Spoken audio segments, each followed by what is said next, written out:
दोस्तों नमस्कार, मैं सत्यनारायण तिवारी आप सबका वेलकम करता हूं, स्वागत करता हूं अपने YouTube चैनल सुपर 30 के बैनर तले। आई होप आप सभी लोग ठीक होंगे। दोस्तों आज हम जानेंगे चाणक्य के बारे में।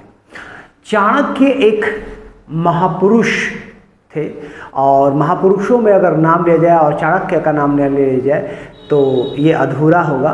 और चाणक्य एक ऐसे महापुरुष, उनको हम महापुरुष नहीं, एक शिक्षा का स्तर को बढ़ाने वाले महापुरुष का हम उन्हें बोले तो अतिशयोक्ति नहीं होगी। आइए हम उनके बारे में जानते हैं। सबसे पहले जानेंगे कि चाणक्य का जन्म कब हुआ था। तो आचार्य चाणक्य, जिन्हें हम कौटिल्य और विष्णुगुप्त के नाम से भी जानते हैं, ये प्राचीन भारत के एक महान दार्शनिक, अर्थशास्त्री और राजनीति के गहरे जानकार थे। इनका जन्म लगभग 370 ईसा पूर्व में हुआ था और इनकी मृत्यु जो है लगभग 303 ईसा पूर्व में हुई थी। अब हम तक्षशिला से चाणक्य की यात्रा शुरुआत हुई। चाणक्य का जन्म तक्षशिला में हुआ। उस समय शिक्षा का प्रमुख केंद्र तक्षशिला हुआ करता था। यहीं से उन्होंने अपनी प्रारंभिक पढ़ाई पूरी की और बाद में पढ़ाई पूरा करने के बाद वहीं पर वो आचार्य बनकर वहाँ शिक्षा देना शुरू कर दिया। चाणक्य के प्रमुख कार्य और योगदान, यानी चाणक्य के क्या योगदान थे और चाणक्य के क्या कार्य थे। तो सबसे पहले उन्होंने अर्थशास्त्र की रचना किया था। तो चाणक्य ने अर्थशास्त्र नामक एक महान ग्रंथ की रचना की, जिसमें राजनीति, अर्थशास्त्र, अर्थव्यवस्था, इसके साथ साथ युद्ध नीति से जुड़ी बातों को विस्तार पूर्वक बताया था। यानी कि अर्थशास्त्र के अंदर इन्होंने युद्ध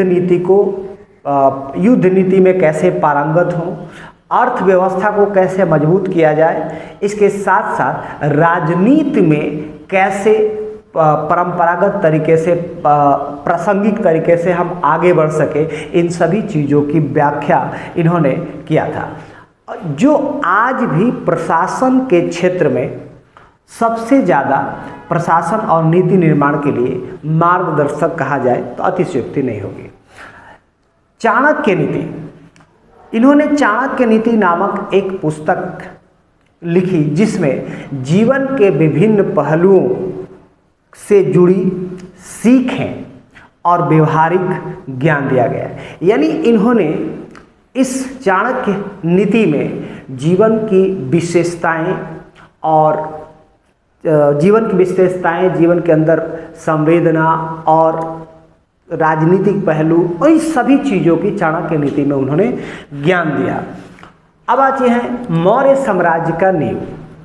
मौर्य साम्राज्य का नींव, तो मौर्य साम्राज्य की स्थापना में मुख्य भूमिका इन्होंने निभाई थी और उन्होंने न सिर्फ चंद्रगुप्त मौर्य को राजगद्दी दिया। चाणक्य ने उन्होंने राजा चंद्रगुप्त को गौपालक से खरीदा था 1000 पर्ण देकर, और एक ऐसे युवा बालक को बचपन में उन्होंने पहचान लिया था कि इसके अंदर राजा बनने की क्वालिटी है, और उन्होंने उसे खरीदकर शिक्षा दिया और शिक्षा देने के बाद युद्ध नीति में पारंगत किया और पारंगत करने के बाद राजगद्दी तक उन्हें पहुंचाया। उन्हें राजनीति करना सिखाया, इसके साथ साथ कूटनीति करना सिखाया, युद्ध की कला सिखाई और चंद्रगुप्त के सलाहकार बने और चंद्रगुप्त के सलाहकार बनके मार्गदर्शक के रूप में पूरे साम्राज्य को, मौर्य साम्राज्य को संगठित किया। अब आते हैं चाणक्य के सुविचार। चाणक्य के सुविचार क्या कहते हैं? तो उनके विचार आज भी लोगों को सोच को दिशा देने का काम करते हैं। जैसे विद्यार्थी जीवन में परिश्रम और अनुशासन सबसे जरूरी है, ये चाणक्य नीति में बताया गया है। दूसरा, राजनीति में चतुराई और रणनीति जो है वो सफलता की कुंजी है, ये चाणक्य नीति में बताया गया। उसके बाद युद्ध नीति, युद्ध में जीत पाने के लिए रणनीति और सैनिक शक्ति का समुचित उपयोग आवश्यक है। ये भी चाणक्य नीति में इन्होंने, चाणक्य के सुविचार में इन्होंने बताया।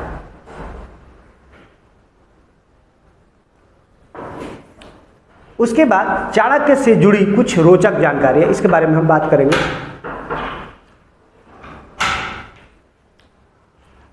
उन्होंने अर्थशास्त्र और चाणक्य नीति जैसे अमूल्य कृतियों की रचना की।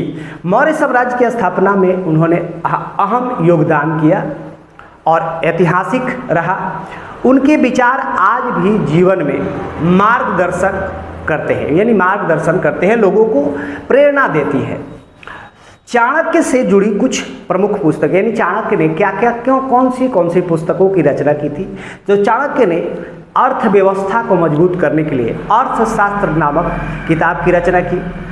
उन्होंने चाणक्य नीति, लोगों को प्रेरणा देने वाली बातें बताई और चाणक्य एग्जीम नाम की पुस्तकों की रचना की उन्होंने। चाणक्य से जुड़ी कुछ महत्वपूर्ण स्थल चाणक्य के लिए, तो सबसे पहले तक्षशिला था। तो तक्षशिला में इनका जन्म हुआ और यहीं से उन्होंने शिक्षा दीक्षा की प्राप्ति की। पटना जो है, पटना प्राचीन पाटलिपुत्र, यानी कि पटना को प्राचीन पाटलिपुत्र कहा जाता है और ये मौर्य साम्राज्य की राजधानी हुआ करते थे।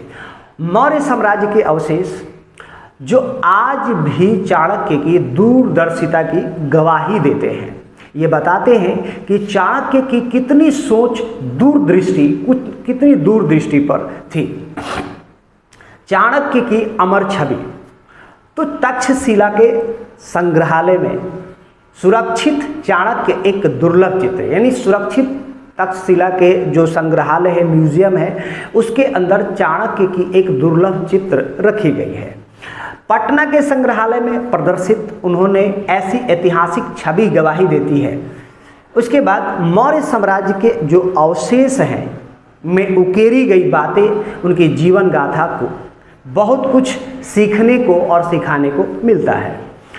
चाणक्य एक ऐसे युग पुरुष थे, युग पुरुष कहना अतिशयोक्ति नहीं होगा, जिनकी सोच और शिक्षाएं आज भी लोगों के जीवन को आगे बढ़ाने की प्रेरणा देती हैं। और वे सिर्फ व्यक्ति नहीं बल्कि एक विचारधारा और विचार विमर्श के चाणक्य नीति की अगर बात करें तो विचार विमर्श ही नहीं, विचार को शुद्ध करने की विचारधारा उनके पास थी, जो युगों युगों तक आज भी जीवित रहेगा और आगे भी रहेगा। बहुत बहुत धन्यवाद। वीडियो अगर अच्छा लगे तो शेयर जरूर करें।